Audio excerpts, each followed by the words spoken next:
Gijway's video happens to reach you for any reason at all, and you find yourself choosing to watch it, then you should truly believe that the universe and the cosmos are conspiring to present this video to you.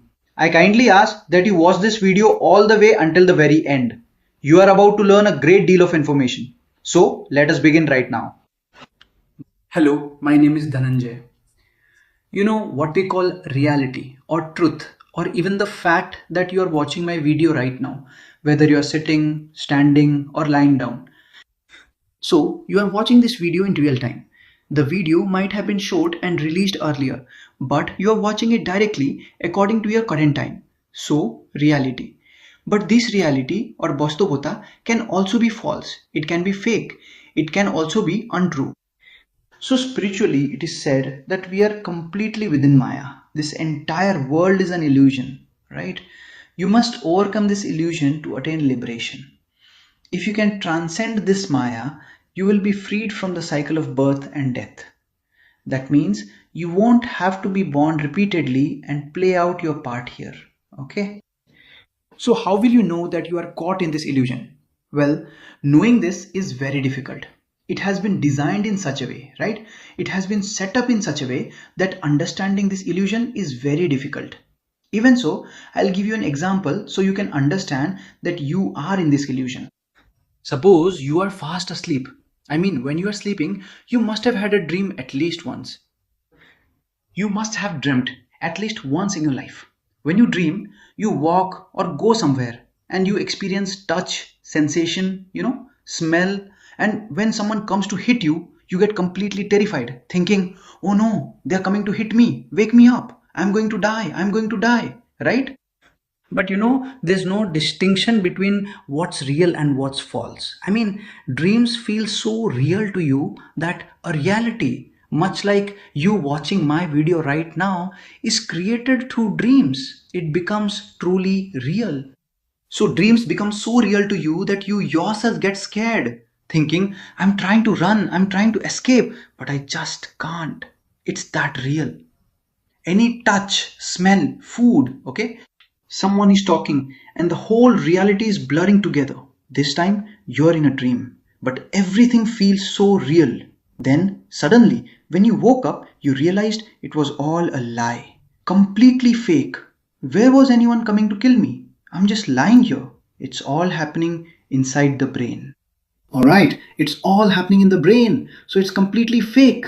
But you didn't realize that you have all three: knowledge, intellect, and conscience. Okay, there are three people.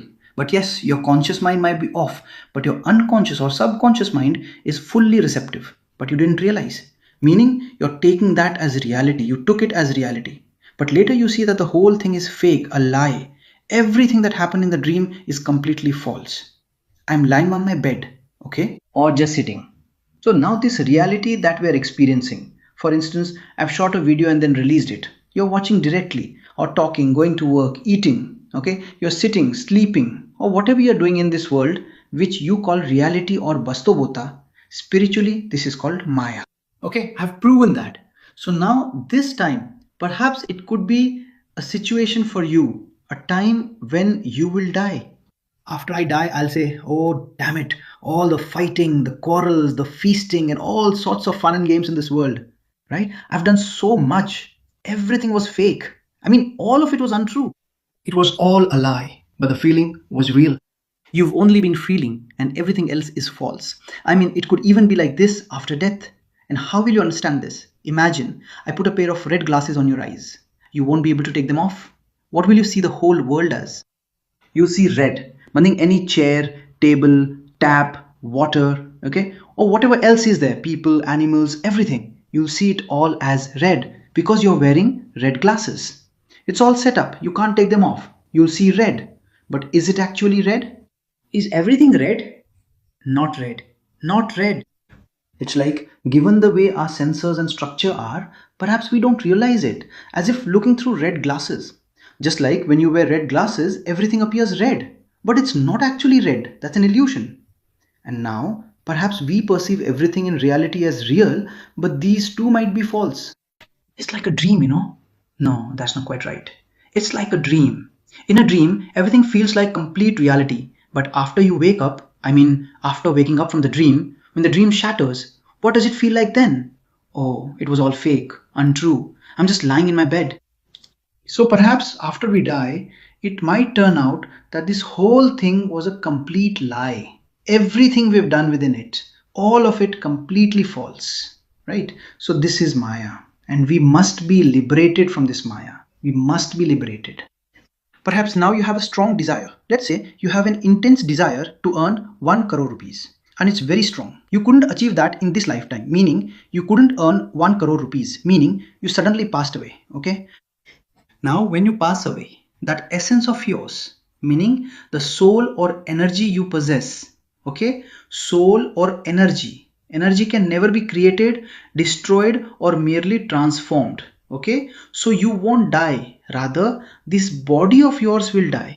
Lord Krishna has said in the Gita that this body is like a garment. Just as we change a dress when it tears and take a new one, similarly, when this body becomes worn out, we will have to change it and take another.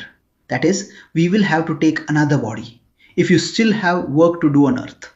And this work is happening because of your own will. Willpower is the main force in this world. You will achieve everything if you just will it. Let's say you are eating rice, but first you need to have the desire. Okay? Whatever you do, you need to have the desire. Right? Will. You'll consider that to be a will as well. If there's no will, how can you even think? Okay? But desire is the main thing. Now, let's say you have an intense desire for 10 crore rupees. I mean, 1 crore or 10 crore, which you couldn't earn in this lifetime. Because of that desire, you might have to take birth in a place, whether it's Earth or another planet in another galaxy. Okay? You might have to be born there. You might have to fulfill that task in this very birth. So you are now bound to this life.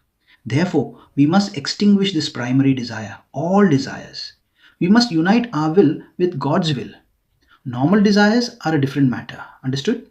So in this way, we might attain liberation. In another vein, it could also be said that what we refer to as present, future, and past, these three might actually exist on a single continuum. That is to say, our lives might be entirely preset, completely manipulated from the very beginning. We are merely experiencing it from within. This is also a possibility. How so? Let me explain. Imagine a book. Whether it's thick or thin, it doesn't matter. Now, if you suddenly open it somewhere in the middle, the page you've opened to is your present. But everything from the beginning of the book has already become the past. Okay, that's in the past now. But it's also at the end of the book. That's the future though. That's the future. But the entire book is sitting right there. If you, let's say, have opened the last 3 or 4 pages of the book earlier, then for you, that is the present. And all the pages that came before, those have become your past. But within the entire book, the present, past, and future are all written together. However, because you opened it right there, that is what is current for you. Now, let me give you another example to help you understand. Imagine you're watching a movie. You're watching a 2-hour movie, whether it's a 2-hour, 1-hour, or 3-hour film, it's entirely pre-planned. Now, if you start the movie from the middle, then the middle scene is what you'll experience. That's what will slowly progress. But the movie's ending has also been created. The ending has also been created. I mean, the movie's ending, that too has already been made. But you can also watch it directly from the end. And when you open the movie, I mean, in the middle, when you're watching the movie from the middle, right, you've opened a 1-hour movie halfway through. Okay, let's say you started watching half an hour in, right in the middle. Then you'd feel like that's the present moment. But it's also there at the beginning of the movie. Okay, I mean, in the movie, the present, future, and past are all woven together simultaneously. You only experience what you're seeing at that moment. If you watch a movie while eating popcorn or while eating a singara, that's your experience, right? That's the thing. I'll give another example, okay? Let's take some railway station names, okay? There's Shielda station and Bongaon station. And in between them, there are many stations, big and small, okay? Now let us imagine for a moment that you're boarding a train departing from Barasat station. In this scenario, Barasat station represents your current moment, your present. Next, you're traveling onward to Bongaon. In that case, Bongaon becomes your future destination. So tell me, what has become of the past? Lekin, jo area behind Shielda station, that's completely a thing of the past now. Now, when you board the train from Barasat station, what will you be wearing? What will you be talking about? Will you be eating something? How will you board? All right, that will entirely depend on you. It will be your experience. Okay, if you board the train while eating something, that will be your experience. It will be part of your character or your actions. Okay, but that will be available for you. But that doesn't mean there's no past and future. Future, Sialda is in the past, and Boma is also there in the future. The entire setting is on one line. Okay, the entire setup is on a single line. It's only relevant to you right now because you're just getting on here. But I mean, Silda station, Bongao station, they've already been there. Okay. So from Silda station to Bongao station, it's a single line. You're randomly getting on here, so this is your present. If you had gotten on after crossing two more platforms past Barasat, that would have been your present. Does that mean there's no Barasat platform? But the Barasat platform definitely exists. Alright, so the point is that our present, past and future are all on a single line. We think we are separate, but we're not, right? It's all part of an illusion. This illusion is so intricately designed, it's incredibly hard to break free from it, right? I mean, whenever you try to get past this, it will kick you out from the server. Okay? I mean, the moment you try to overcome it, the moment you start to understand Maya, Maya will exert even more pressure on you. And it's like you'll remain entangled in Maya, stay caught up in it. So all this time, we have just been random here. That's why we feel this way. Okay, but these are all a total illusion. All right, we are living within a complete illusion. It's a very difficult thing to understand. Okay, but don't think that means our actions are completely pointless. No, every single one of our actions has an effect. Okay, every action has a reaction. Every action has a reaction, meaning it has a consequence. Okay, what I mean is whatever you do in this world, every single one of those actions has a result, a reaction. Okay. Lord Krishna also stated in the Gita that until a person, a soul, attains moksha, they will repeatedly have to take birth in some form or another, be it on earth, on another planet in a different galaxy, or any other celestial body, all due to their desires, as long as those desires persist. Desire must be extinguished. If there are strong desires, one will have to return repeatedly. Strong desires demand satisfaction. Normal desires, those necessary for living life, will not cause any trouble. Alright? But if you have strong desires, you will indeed have to keep coming back. However, remember one thing here. Strong desires, as opposed to weak ones, these strong desires, you must fulfill them before you get old. That is, long before death. Alright? One thing to remember here is that for those who live to old age, you will notice their desires naturally become limited. The aspirations of the elderly tend to diminish. Such deep desires no longer remain. That is, they no longer willingly pursue things. An elderly person often just wants to die, feeling it would be a relief, and asks to be taken away quickly. Is that clear? An elderly person might often say, I have set everything in order. Now it is time for me to return to God. All of their other desires become completely limited. So, for those who pass away from old age, I really cannot offer much commentary on that. But I truly believe that they continue to pass through this cycle of birth and death. Does that make sense? But I'm not sure about this. But I believe they probably transcend this cycle of birth and death. Okay? Because their desires become very limited. But those who die suddenly, meaning at a young age due to an accident or some reason, or rather, they log out from the server according to their own will. Okay? So the entire illusion of the cosmos, or someone who is leaving this world by their own whim, by their own choice, right? It's like they were logged in and are now logging out. But that might mean you have to come back again. Okay? Because perhaps your work isn't finished. Dying naturally of old age, that's one thing. But yes, dying in an accident, that's a completely different matter. Because they don't have a say in it. Here, it just happens due to some accident. And to be freed from this illusion, you must attain liberation. And to attain liberation, the first obstacle will be desire. Your desire will become an impediment. However, if there is no desire, you will not be able to attain liberation. Two things. But there's a distinction within this desire, which is, for instance, you must harbor the desire to attain liberation. This desire you must certainly have. But you shouldn't have desires that keep you entangled in any worldly illusion. Such desires are not permissible. Okay? A normal desire is acceptable, but an intense desire is not. Alright? If I were to ask you, who are you? It would mean, who am I? Who are we? Who am I? Does I exist or is it nothing? No, it's a total lie. Neither we nor I exist. What's your answer? If I ask you, who are you? What would you answer? You would surely say your name. It might be a name like Ram, Shyam, Jadu, Madhu. Just like my name is Dhananjay Mandal. Okay, maybe your name is something like that. A naam is just a name. You have a name and I have a name. You might say, I am my parents' child. Yes, you are your parents' child. You came into this world because of your parents. That's for sure. But your father, mother, and you are three completely separate individuals.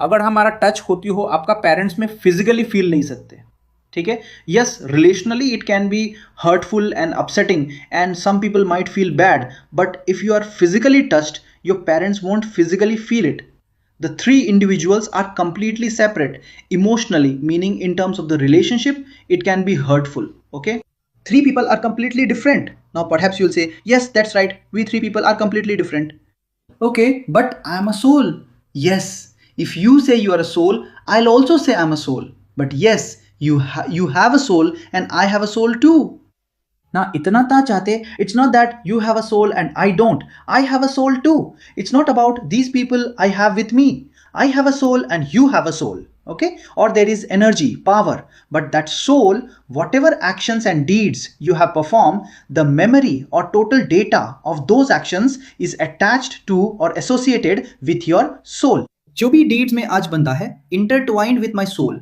ठीक है? Yes, but perhaps for some time your soul is in this body. Perhaps for some time I am in this body. But the soul you have, I also have that same soul.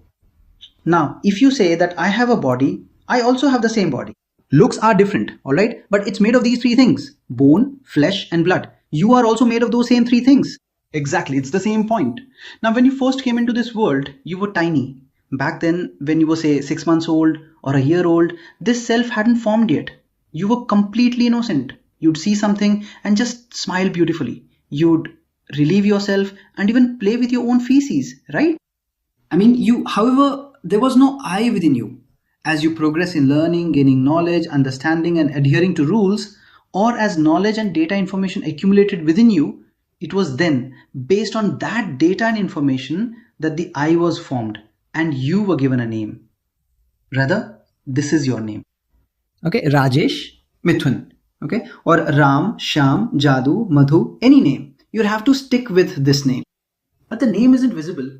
It might be on paper, okay? You might be able to write a name on yourself or choose one. But a name is just a name. This name was given to you. It was bestowed upon you. Perhaps someone decides on the name long before birth or after birth. But the name was given to you, right? तब के लिए as when you collected information, acquired knowledge, came to understand the rules and knew everything, that's when you truly came into your own. I mean, I did, meaning based on information. Now make all that information disappear. Erase everything you have learned. Then you will see you are fearless. I mean, you'll be amazed by everything you see. When little kids see it, they stare like this. And you'll have a similar reaction. Okay? So this information is what I'm calling data. What else? And this body, is made of the 5 elements. It's made of bones, flesh, and blood. Everyone has a body, right? Even an elephant has a body. Dogs have one, cats have one, humans have one, and we have one too. Okay? Yes, they have varying levels of it. I mean, the connection of emotion, intellect, knowledge, and conscience, these are present to varying degrees. Okay? Yes, we are smarter, right? Just because an elephant is huge doesn't mean it's very intelligent. Its head is big, but it lacks real brain power. We are the smart ones. Saying the elephant's leg is like this shows how they are caught. Monkeys have the ability to grasp, to eat nuts. Monkeys are capable of doing everything, right? But they are not smarter than us. The monkey species that exist, they are not smarter than us, right? We're the most intelligent creatures on earth, right? We have knowledge, intelligence, and discernment. Knowledge drives intelligence, and intelligence discernment, right? So there are these 3 powerful things. These 3 are present in other animals, but to a lesser degree. In us, the level is high. Okay, and simply it's made of flesh, blood, and all these things. And all the information and knowledge aside, this body has developed by eating and drinking. You weren't born in such a large state, you were born small. You've grown this big by eating and drinking. Everything that you consume is now inside your body, though it exists in varying amounts. Today, you are no longer saying, I am this and you are that. When you were 1 year old, it was one continuous flow. When you were 12 years old, it was one continuous flow. When you were 15 years old, it was one continuous flow. Up until then, there was one I. When you were 20 years old, that too was one continuous flow. 30 years old, that's one continuous flow.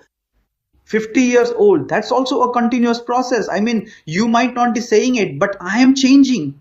I mean, the me you perceive, your knowledge isn't limited to just this much. Your knowledge is increasing or decreasing day by day, like that.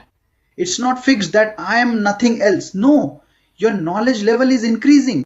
You went to learn, gained experience, and felt it firsthand. So, which one would you call I then? Would you call what you learned at 30 years old I? Or would you call what you learned at 50, the experience you gained there, I? And if I means knowledge, then everyone has knowledge. I am telling you that upfront. Listen, let's say I live in West Bengal, okay? Suppose I live in West Bengal. Now in West Bengal, there's Howrah station. Many people know about Howrah station. Now, the information they have, by information I mean data. I am that data, okay? I am speaking based on the information we already know, or the knowledge we've acquired, or the data we possess. And our names are also included within that data. Names are also assigned. Brother, this is your name. Your parents have informed you of this. This is how you must conduct yourself in society. There are rules and regulations for this. You must dress this way. You, this person. Okay, we have all the information, and Howrah station is among that information. The Howrah station in West Bengal, that station is included in the information. So yes, Howrah station is definitely there in the details. I mean, Howrah station isn't just mine. Others know it too. It's special to them, like it is to me. So whatever we are seeing, right? If someone else knows their self, then my self isn't an isolated self, but I am actually intertwined with everyone. Meaning the I that I speak of within myself, that I also exists within others. So the I that I'm talking about, I am a mix. I mean, it's all me, okay? It's all me. But we are a mix. I mean, it's not like I'm totally a single entity. The I you're talking about, I'm also part of that I. Okay, because it's knowledge based, right? Maybe I know some of what you know, okay, or perhaps you know some of what I know, so it's a mix. From that perspective, we are all one. Lord Sri Krishna once said that I am within everything. I am in every nook and cranny of the world. There is nothing where I am not present. He tells Arjuna, Arjuna, you are me and I am you. I am truly everything, and yet I am nothing at all. I am found in every nook and cranny. When someone finds happiness, I find happiness. When someone finds sorrow, I find sorrow. I am everything, and I am also nothing. So, how will you understand this? How is this possible? I will explain that to you. I am giving an example so that you can understand that we are all one. We are not separate from each other. I am in a different form, but I am within Maya. Yet we are all one. Maya hides that we are all one. It blinds us to this truth. How will you understand it? Let me give you an example so you can understand. Our world is made of matter or energy. Everything in this world is matter or energy, right? Take for instance a chair, a table, a stone, a brick, sand, a human, a dog, a cat. Whatever exists on earth, it's all matter or energy. Look, this body of mine, okay, is matter. What is matter? Let me explain that first. Anything that has mass, has weight, and occupies space, that is called padarth or matter, okay? That's what we call substance or matter. I mean, this solid body of mine, I occupy space, I have mass, right? It has mass, okay? A stone also has mass. It occupies a small space and has mass, right? Okay, so those are indeed matter or substance. Now, what is energy? Energy is also, I mean, energy is present within matter itself, but it's a slightly different form. Consider a candle. A candle is indeed matter, okay, but a candle is matter, okay. Now, when you light the candle, energy is being produced, but energy, Energy is being produced. It means matter is being consumed and energy is being produced. However, at the moment that this energy is being generated, it then in fact transforms back into physical matter.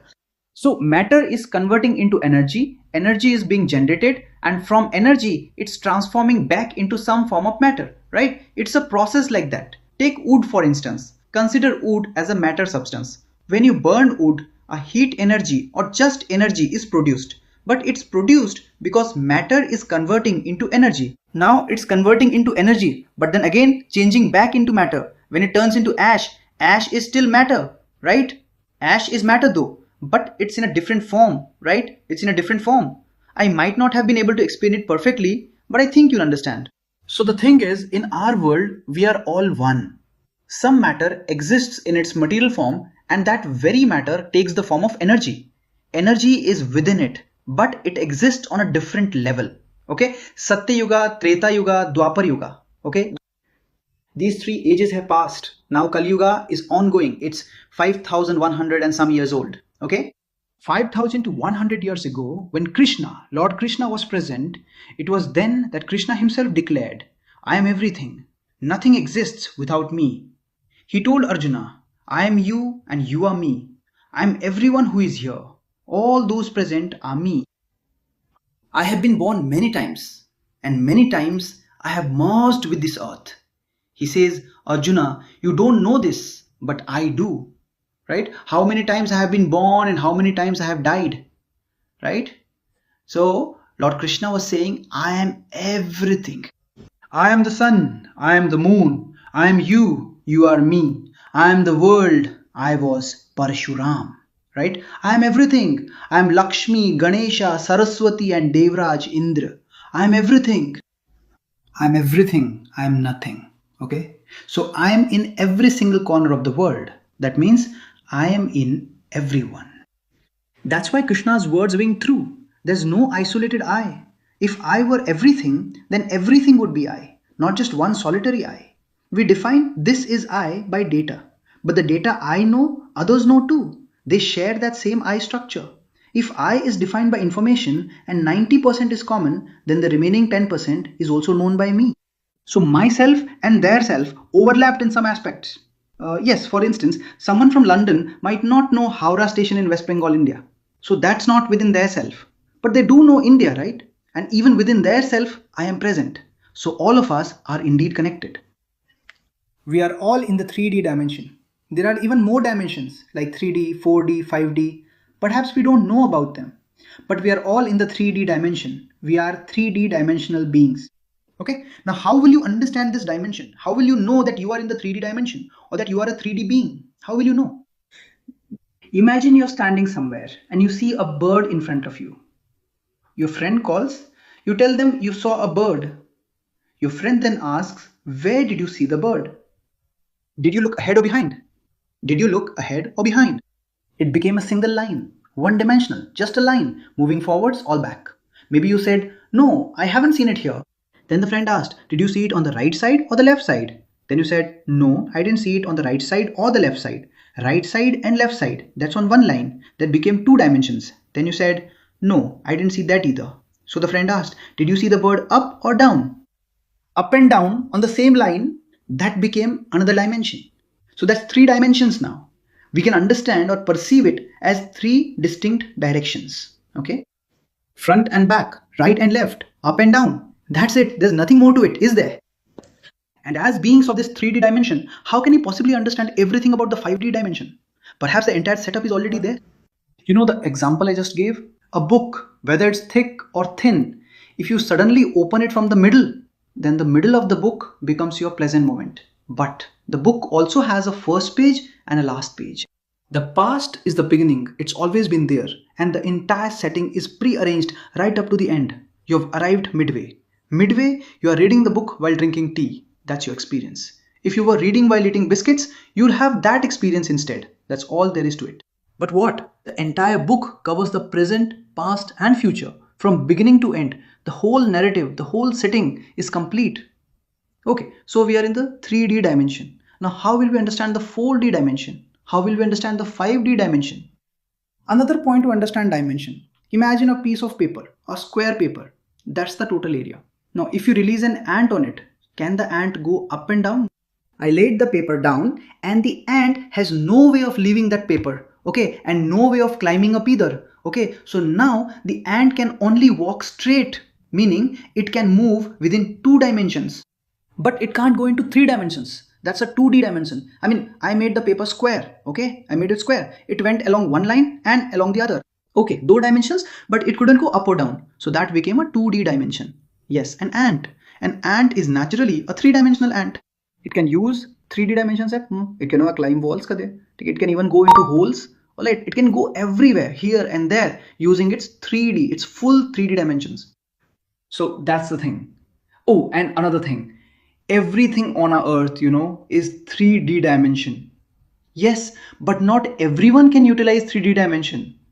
A stone is 3D dimension, but it can't even utilize 1D. Okay, it's something like that. I mean, everything in our world is 3D, but some people perceive in 3D, some in 2D, and some can't even perceive in 1D. So imagine if we shine a light on our body from the front right now, a shadow will fall behind us, and that shadow, however, is a 2D dimension. A shadow, however, is 2D. ठीक है, हमारा body is 3D. The shadow of a 3D dimension is 2D. Perhaps now, from another planet in another galaxy or from some other place, our bodies might be the shadows of 5D or 4D objects. The shadow of a 3D body is 2D. What kind of shadow will it be? So maybe our body is just a shadow of their 5D, 6D body. Who knows? That could be the case too, couldn't it? It's all an illusion. The entire setup is an illusion. There are several ways to overcome this illusion or Maya. That is, there are several ways to disconnect from Maya. You are logged into Maya, but there are several ways to log out. For instance, you must overcome it through meditation and penance, through spiritual practice. You can do it through Karma Yoga, Dhyana Yoga, or Bhakti Yoga. You can accomplish this through meditation and also through energy. Is that all right? Is this easy or difficult in the present time? What I mean is the power of the two individuals through whom you came into this world. That very power resides within you. That power must be preserved within the body, maintained through brahmacharya, and then elevated upwards. You must reach the divine mind, and that is through meditation. Meditation means if you don't meditate, you absolutely cannot practice brahmacharya, no matter how difficult you consider it to be. The energy through which you came into this world, you must preserve that energy within your body, and through meditation, raise it upwards to open the kundalini energy in your body. Our body has 7 chakras. First, there is the Muladhara chakra, and at the end, the Sahasrara chakra. In the middle, there is the Manipura chakra, the heart chakra, then the third eye. Okay, so we have 7 such chakras. Okay, of these 7 chakras, we mostly reside at the lower level, meaning in our Muladhara chakra. Okay, हमारा Muladhara chakra है located below. Okay, most of our deaths occur at that chakra. Unless we keep ascending through higher cycles, we won't be able to move towards our salvation, right? There are many other ways like this. That is, there are many ways to attain moksha by disconnecting from this Maya.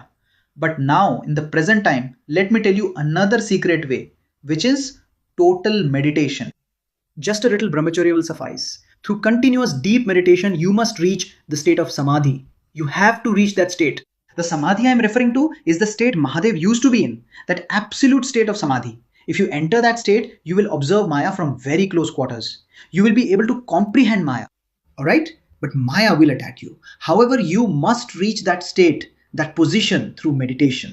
You must overcome Maya. If you can overcome Maya, you can easily enter the samadhi state. But Maya will obstruct your spiritual progress. Okay? Repeatedly on some planet, in some galaxy or another, you must return time and again in some form, whether as an object or a living being, to play this cosmic game. Okay? So that's the thing. You can't just suddenly reach that state. It's not like you meditate today and you'll be there tomorrow. Gradually, you planted a mango sapling. I mean, not a sapling. You planted a mango seed today. Can you suddenly eat mangoes tomorrow? No. The mango tree will grow slowly and gradually. Okay? It will grow big and then it will bear fruit. Only then will you eat it. Okay? It's not that easy. So it will take time. You'll have to give it time. With this meditation, you can truly see Maya up close. Okay, this is key. Brahmacharya must be observed. Okay, if you don't practice brahmacharya, you won't be able to control your mind. Basically, one must master their senses. Okay, otherwise, one won't have to be repeatedly caught in this cycle of birth and death. One won't have to be reborn as a dog, a human, or any other form on any planet in any world, be it in this galaxy or another. Complete liberation. Okay, so you must perform your actions with a desire for liberation. Okay, one should not harbor overwhelmingly intense desires. Let me put it this way. Suppose you dig 100 feet, then just 1 inch. 100 feet is surely very deep. After digging, when you fill that hole, think how much soil is needed. All that soil must be put back. Maybe a little less, but a lot of soil will certainly have to be returned. And if you dig 1 inch, how much soil will you need to put back?